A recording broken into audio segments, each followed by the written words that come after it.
esta música que nos mete de lleno. Vos ya sabés de qué es esta música. Sí. No lo asociás automáticamente. Automáticamente. Bueno, yo también. Porque estamos hablando del Gran Di Pierre. Gracias, Gran Di Marcelo. Pierre no es un oxímoron, es una manera de describir. De describirlo. Y muy acertada, por Real. cierto. Sí. Yo... Pablo Di Pierre, ¿cómo estás, querido? Bien, muchachos, muchas gracias por invitarme Un honor a la tenerte colonia del tío Marce. Al revés. Gracias por venir. Ahora en un ratito vamos a la pileta. Pero hay que Genial, esperar. acá en la terraza En la de terraza la ya Patriada. está. Bueno, me traje el shortcito. No vamos a ser solemnes hoy porque como arranca la colonia... No, está bien, pero podríamos ¿tenemos hasta- título? Sí, tenemos Ah, título, sí. Ah, muchas gracias. Sí. Milei, la ciencia y la verdad. Milei, la ciencia y la verdad. O el problema de los tres cuerpos. ¿Sabes Uy, por qué, difícil. Marce? Sí. Porque vamos a hablar de una serie de Netflix. Maravilloso. Ah, bueno, Hay una me serie gusta. de Netflix y te lo voy a explicar de una forma más o menos amena. ¿Qué sería? A ver. Hay una serie de Netflix que se llama El problema de los tres cuerpos, que está basada en una trilogía de un astrofísico chino que se llama Liu Cixi o algo así. No Bueno, sé importa, pronunciarlo. Es una trilogía que este muchacho escribió en 2006 y que se llevó a las plataformas on demand el año pasado. Se estrenó en Mirá. marzo del 2024. Ok. Yo la vi este fin de semana y trata de algo que a ustedes les gusta mucho, que es el contacto de la humanidad con una civilización extraterrestre, Ah, pero centrada en avances científicos y en lo que eso supone para la humanidad. ¿Por qué a mí me despertó la curiosidad esta serie y por qué lo linkeo a la política, a Milei, a la ciencia y la verdad? sí. Bueno, sucede que en realidad el contacto de la humanidad con la civilización extraterrestre en esta serie, que no quiero spoilearles, pero que me gustaría recomendarles, Ok. se produce de una forma bastante chota, porque tiene que ver con la ideología de quien produce la serie y al mismo tiempo del autor original de la trilogía, que es una crítica al régimen de Mao Zedong. Mao Zedong. Pero a partir de ahí lo que se establece es que ante la persecución de científicos en la China de Mao Zedong, según esta serie, esta mina contacta a la civilización extraterrestre porque entiende que los seres humanos no podemos resolver nuestros problemas. Ok. ¿Cómo hacen los extraterrestres? ¿Cómo hacen esta civilización de otra galaxia para intentar un dominio sobre la humanidad? Permea nuestra narrativa científica. Entonces, lo que hace es demoler el estatuto de la verdad de la ciencia de los últimos 100 años. A la mierda con Einstein, a la mierda No. con la física, a la mierda con todos los hallazgos científicos que produjeron los avances más grandes de la organización social y la producción económica en el planeta Tierra en el último siglo. Lo que quieren estos extraterrestres es generar caos. Bueno, me parece que con esto queda claro por qué esta serie me parece bastante pertinente para pensar la actualidad, no solo Argentina, sino en general la del mundo. Sí tenemos como telón de fondo, si ustedes quieren, el hecho de que el viernes pasado amanecimos con ese decreto de Milei que pretende desfinanciar las investigaciones científicas que no estén dedicadas a lo que este gobierno considera como ramas o proyectos estratégicos para el desarrollo de la nación.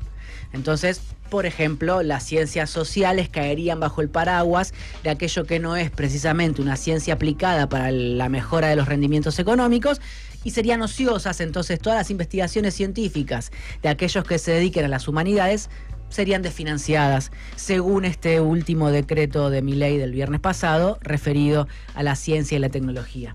Pero más allá de esto, a mí me interesa la parte en la cual se genera caos porque demuelen la verdad, porque lo que suponemos, porque lo que está establecido paradigmáticamente como cierto o válido, termina siendo cuestionado y por ende diluido o discutido en base a el desorden, no en base a una verdad que supere al paradigma vigente. lo que generan es caos. Entonces, la palabra del gordo Dan va a valer lo mismo que la palabra de Ricardo Forster o de Einstein. Entonces, imperan los terraplanismos, ¿no? La Tierra no es redonda, hay 4 elefantes sosteniéndolas, o no existe la posibilidad de que una vacuna te inmunice frente a un virus. Es muy bueno esto que escribí, porque hay un fenómeno que se viene viendo hace tiempo, sobre todo en redes sociales, es mi opinión. Y no importa si es acertada, si tiene fundamento o no. Es mi opinión, entonces la tengo que respetar como válida y como verdad. Es como que el relativismo, no cultural, sino el relativismo de la opinión, esa supuesta democratización de que cualquiera puede opinar de cualquier cosa y tiene derecho a decir lo que se le canta y ser respetado por eso, lo que hace es diluir la jerarquía o los niveles de la palabra pública y los hallazgos o los avances que como sociedad fuimos cultivando durante milenios. ¿Sí? El chiste de esta serie es que justamente la civilización extraterrestre no es necesariamente más avanzada que la humanidad y que justamente fruto de que hay 3 cuerpos con fuerzas gravitacionales en su galaxia que provocan caos sobre el clima de su planeta, no pueden desarrollarse. Es decir, esta civilización extraterrestre que necesita conquistar nuestro planeta... Perdón, yo creo que la vi, no me acuerdo, ¿es una que es con una realidad virtual en el medio? En el medio, sí, en el medio hay una plataforma tipo videojuego a través de la cual los extraterrestres se comunican con los humanos. Pero, insisto en que no quiero contar detalles, sí dar más o menos la explicación del argumento para que se entienda en qué mundo estamos viviendo nosotros. ¿Qué es lo que importa? El problema de los 3 cuerpos es un problema que efectivamente se han preguntado los científicos, los astrofísicos en nuestro planeta. ¿Por qué? Porque efectivamente nosotros vivimos en un sistema de 3 cuerpos de alguna forma. Es decir, la Tierra gira alrededor del Sol y la Luna gira alrededor de la Tierra. Es el satélite alrededor de la Tierra. Es decir, hay 3 cuerpos, pero se compone de 2 subsistemas. El del movimiento rotatorio de la Tierra, o el movimiento de traslación de la Tierra alrededor del Sol, y el movimiento independiente de la Luna con respecto al Sol alrededor de la Tierra. Entonces son 2 subsistemas de 2 objetos que giran con autonomía uno alrededor del otro, y eso no provoca caos. Esta civilización de esta historia vive en un planeta donde hay 3 soles. Son 3 cuerpos, y mientras uno solo sea el que tenga más fuerza gravitacional sobre el resto y los demás giran alrededor de ese, no pasa nada, hay estabilidad. Pueden cultivar la Tierra, más o menos planifican en base al clima que viene y sobreviven. Pero cuando empiezan a gravitar más fuertemente algunos de los otros astros, te rompen la estabilidad, se produce caos y esa civilización muere. Esa es la historia. Ahora, ese es el problema de los 3 cuerpos. Pero uno podría decir justamente, jugando con esa metáfora... ¿Cuáles son los 3 cuerpos? Bueno, o podría jugar con esto de los 3 cuerpos acá, con Milei, la verdad, la ciencia, o si querés llevarlo a tema astrológico o astrofísico y política, sí, es lindo jugar con la idea de Cristina Macri Milei, que es la que usé todo el año pasado yo para analizar la política. Pero siendo que esta es la primera charla que tenemos en esta colonia vacacional radial, me interesa que pensemos justamente el lugar de la verdad en la actualidad. Si quieren, lo llevamos a la discusión respecto de cómo está la costa atlántica. Hay ocupación total, hay mucha gente, no hay mucha gente, hay movimiento económico, la ruta está llena o está vacía. Bueno, y ya no importa quién tiene razón, para aludir a la columna del negro Salaza, ¿no? Digamos, lo que se establece es una discusión, como decía Lautaro recién, donde a mí no me importa lo que opines vos, yo tengo derecho a opinar lo que yo opino y yo digo que la costa atlántica está reventada de gente. O que este shopping chino es en Argentina. Por ejemplo, exacto, postean una foto que no pertenece ni a la actualidad ni al país y te dicen, mirá cómo está el shopping, reventado de gente comprando para Navidad.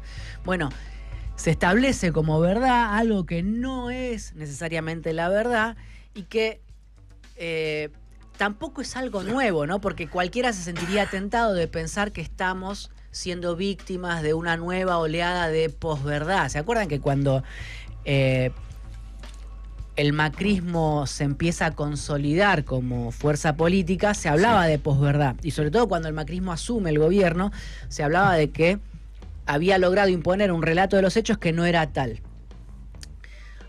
Me gustaría que problematicemos ahora eso, porque esta historia de la posverdad es más vieja que la injusticia. Siempre existió una discusión sobre el monopolio de la verdad, porque la verdad en definitiva no es otra cosa que aquello que la mayoría cree cierto.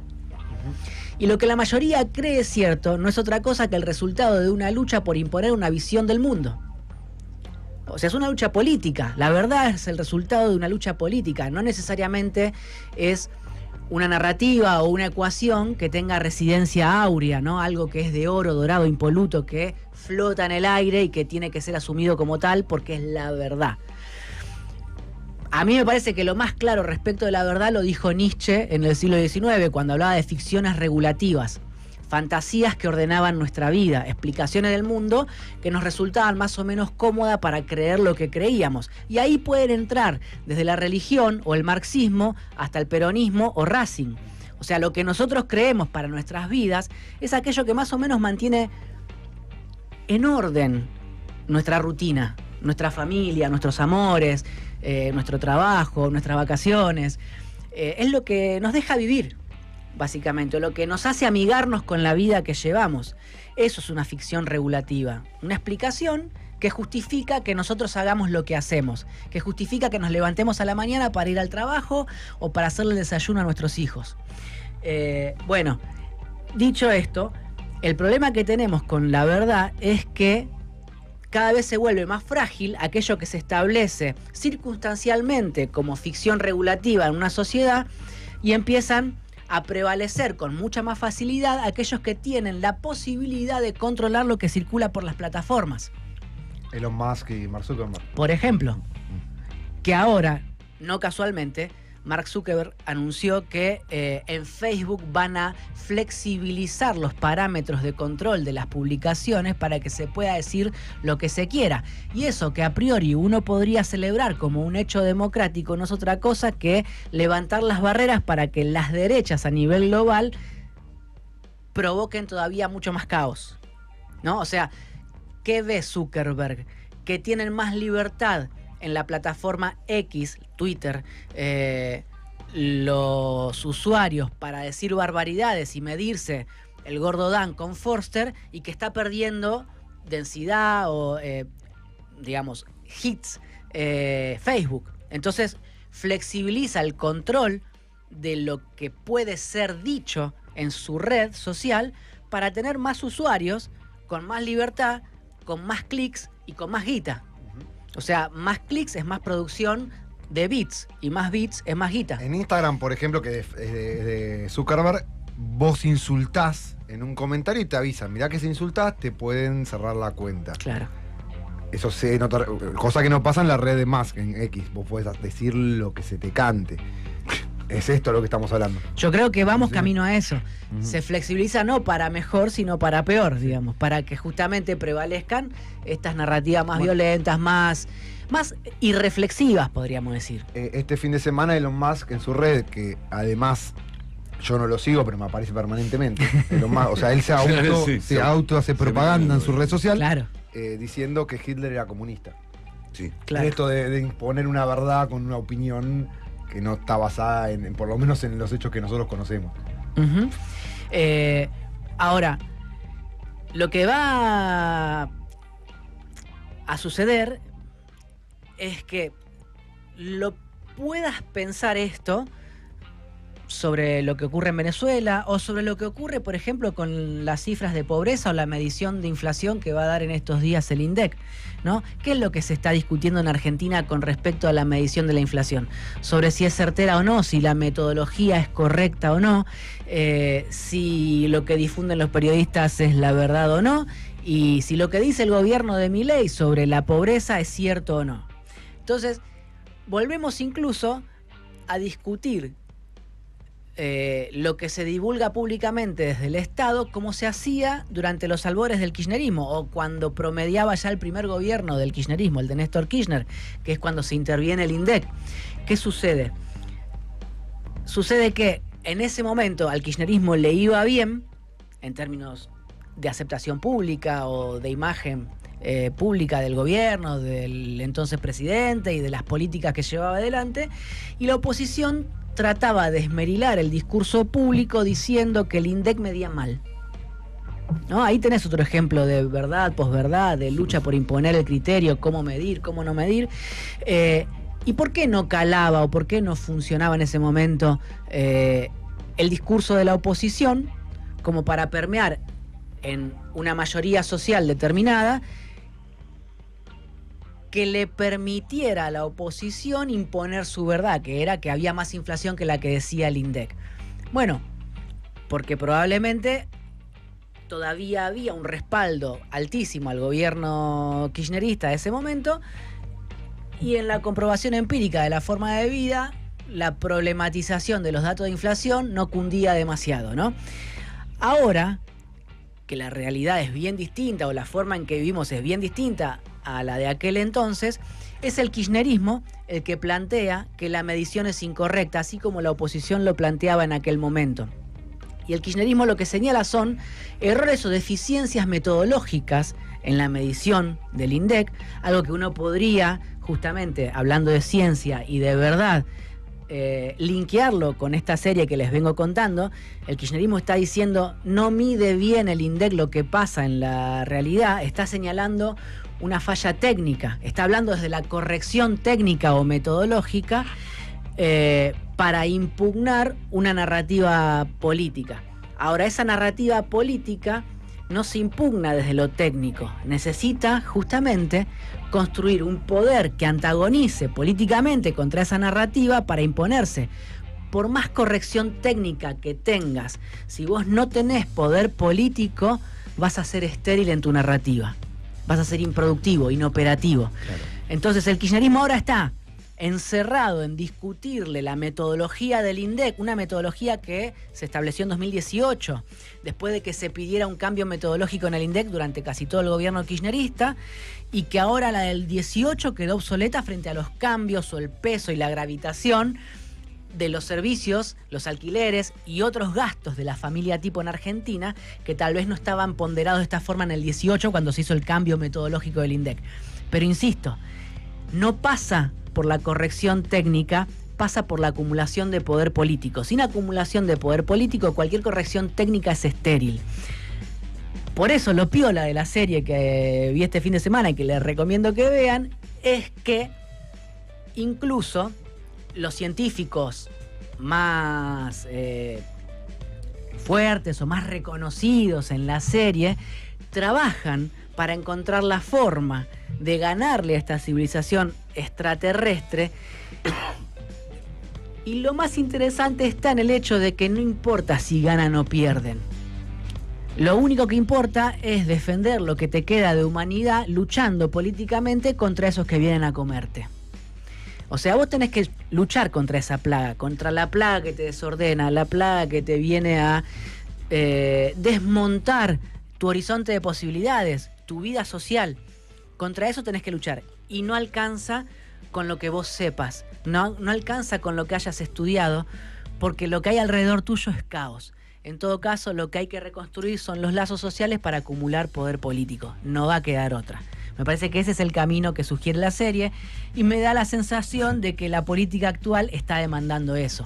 O sea, la sociedad, aquellos que no comulguen con Milei, pueden llegar a sentirse desorientados, perdidos frente a discusiones como la de la pobreza, la de la costa atlántica, o cualquiera que se vaya dando en los medios de comunicación, y la única forma que hay de salir de este encierro es construyendo organización para ese sector social. No va a quedar otra. No hay nada para decir. Está muy Vos sos claro. un pensador aparte de No, Marcelo. ¿Querés tomar un mate? Porque tú ¿Vos hablaste. podés disfrutar para. una serie cuando la ves o te pones No, a para pensar mí no, en no todo la La esto? disfruté, sí, Sí, pero- claro, soy un ser humano. Está Yo me bien. conmuevo frente a las cosas. Está La bien. voy a volver a ver porque. Ah, ¿vos la viste también? Sí, pero me parece que no le presté la atención. Me parece que va por ese lado. Es muy interesante. A mí me gustó por eso. Capaz que vos ves otra cosa, ojo, no hay que ver lo que yo veo. Probablemente vea otra cosa. Sí, yo no vi a Milei, la verdad, estaba pensando en los extraterrestres, pero por eso pregunto. ¿Milei será un extraterrestre? No, No, lo no que sé. digo es eso, me parece que la serie muestra cómo se te enquilomba todo. Sí. Cómo entras en caos si aquello que vos creíste hasta ese momento Claro. deja de funcionar. O sea, si no te funciona la economía de tu casa, si no tenés trabajo, si en la parroquia de tu barrio no te contienen, y se te empieza a caer todo. Lo que pasa es que ahí la diferencia es que realmente suceden estos contrastes entre el status quo, digamos, y lo que viene a romper eso. Sí. En la serie. En la serie. Lo que me parece que sucede ahora es esto que vos decías, de que la opinión sobre la costa atlántica ya no es una verdad. Es lo que yo pienso porque vi una foto y entonces digo, está el 100%, tiene 100% de ocupación. Ujú. Y los datos por ahí muestran que no, o que sí, pero a nadie le importa eso. Al pueblo, vamos a decir, ya no le importa más el dato. Lo que le importa es el preconcepto que tiene, la foto que vio, el entorno y la burbuja que tiene y que sigue. Entonces, el quilombo y el caos no está generado por una verdad que contrasta, sino con una idea que se instala. Supongamos que, está bien lo que planteás vos, pero me lleva a suponer o arriesgar que los productores de la serie simplificaron en los argumentos este problema de la confusión. O sea, es mucho más sencillo para relatar cualquier historia poder poner un malo y un bueno. No, totalmente. Y la sociedad es un poco más compleja. Hay Sí. miles de malos, miles de buenos, o todos somos malos. O todos un poco malo y un poco bueno también. Claro, tratando de imponer nuestra opinión, ¿no? Sí, claro. Y tal vez lo que hay, siguiendo tu razonamiento, es hasta un renunciamiento de casi toda la sociedad a imponer su criterio, ¿no? Si lo que impera es la confusión, Claro. ya me aburriste y no me interesa dar una discusión pública para establecer algún criterio o parámetro de lo que es verdadero, lo que es válido y lo que no, y me encierro a vivir con mi familia y a ver series de Netflix. Sí. Y a creerle a mi ecosistema. Sí, claro. Hay un ecosistema que viene existiendo, digamos, ¿no? El ecosistema podía ser Clarín antes, o Obvio, Página 12, obvio. o 678, digamos. Los ecosistemas de creencias son afines a uno y no... Está buenísimo lo que decís, porque justamente el problema de la discusión pública en la actualidad es que tiene un carácter mucho menos controlable. Vos me lo decías fuera del aire cuando conversábamos. Antes había 3, 4, 5, 10, 100.000 poderosos que podían controlar lo que se decía y lo que no se decía y lo que era verdad y lo que no, Sí. ¿no? Y con la emergencia de las redes sociales, cualquier boludo con 1 millón de seguidores puede decir lo que es válido y esos seguidores van a suponer, en su mayoría, que eso que dice ese boludo es válido. Entonces, lo que permite la plataforma de las distintas redes sociales es que haya más emisores, muchos más emisores, incontrolable cantidad de emisores, una insondable cantidad de emisores. Cuando estaban La Nación, Clarín, Y Página Doma, 12, claro. por reducirlo a la discusión pública argentina, era A más los fácil. 3 cuerpos. Lo reducías a 3 cuerpos. Era mucho más sencillo batallar. No. Cuando hay una explosión de emisores, es imposible controlar. No lo puedo evitar relacionar con el tema de líderes de opinión, ¿no? De las comunidades que antes, bueno, uno iba a trabajar y se encontraba siempre con el mismo grupo de gente que por ahí el líder de opinión leía un medio y de ahí bajaba la línea. Y ahora el líder de opinión tiene un alcance genial a través de las redes sociales que tal vez también agarra de los medios tradicionales, Sí, claro. pero tiene otro alcance. Se retroalimenta. Y estamos todos más aislados, entonces el líder de opinión pasa a ser a través mediado de una pantalla y no en persona. También. Sí, no, es como Totalmente. es mucho más complejo todo, sí. Bueno, Nos quedaríamos hablando de esto. Yo me quedaría yo mucho tengo tiempo. para charlar otras series con él. Bueno, Incluso ahora La vamos Casa de a- Papel podemos hablar. Vamos a hacer un corte Vamos, ahora. el jueves. El jueves hablamos de La Casa de Papel. No, ahora seguimos charlando. El juego de calamar es buena también para. Es muy buena, una ya la analogía. vi, la 2. Sí. Yo no la vi todavía, el juego del calamar. La tengo que ver, ¿no? Tenés que verla, sí. No sé si la tenés que ver. Bueno, Sí, la tenés. Bueno, Es una línea muy directa. Claro, muy mucho simple. más sencillo Es que el los capitalismo más es una sencillo. caca y ya está. Y el día del Sí, Chacal, no se pierdan. El Chacal es muy buena, Ah, sí, ¿eh? es buenísima. No, buenísima, es la terminé. buenísima. Buenísima el Chacal. Hablemos estoy de series. obsesionado con eso. ¿La terminaste? Sí. Espectacular. Y la empecé a ver de vuelta. ¿Ah, en serio? Porque, Es medio enfermo ya eso un poco. sí. No, en la película. ¿Cuánta gente mata al Chacal? Una pregunta de. Ah. ¿De quién? Mía. Ah, Tipo- te hiciste a vos mismo. Pero tipo de trivial, ¿viste? Sí, te haces así. A veces jugás Entonces con vos empecé mismo. a ver y empecé a notar cuántos iba matando por capítulo. Te va a sorprender. Después se Mirá. da un promedio. ¿Eh? Un promedio por capítulo. No sé, pero viste, yo lo testé con gente que la vio. ¿Cuánta gente mata en el primer capítulo, ponele? Sí. Y te tiran, y te sorprende la La realidad. realidad. Es muy linda la. Es espectacular. Es muy linda la serie esa. Es espectacular. Estoy de acuerdo. De Ahora lo mejor charlamos. que vi en los Sí. últimos tiempos. Está No muy soy bien. muy exigente yo. No, claro. tampoco. Pero. Es mucho más sencilla que los tres cuerpos. Mucho más sencilla. Es tipo, o sea, bueno, es malo. sencillo. eh, No hay que pensar tanto. y está la de La Casa de Papel. Ya que. Y bueno, sí. Está- Úrsula Corbeló. Úrsula, Sí, me la pongo del de Chino pie. Darín. Y Redmayne, que es un genio. Genio. Eddie Redmayne. no quiere tanda, Marce, Dani. Nos Ahora vamos quedamos a hablar de cine. Sí, quedémonos.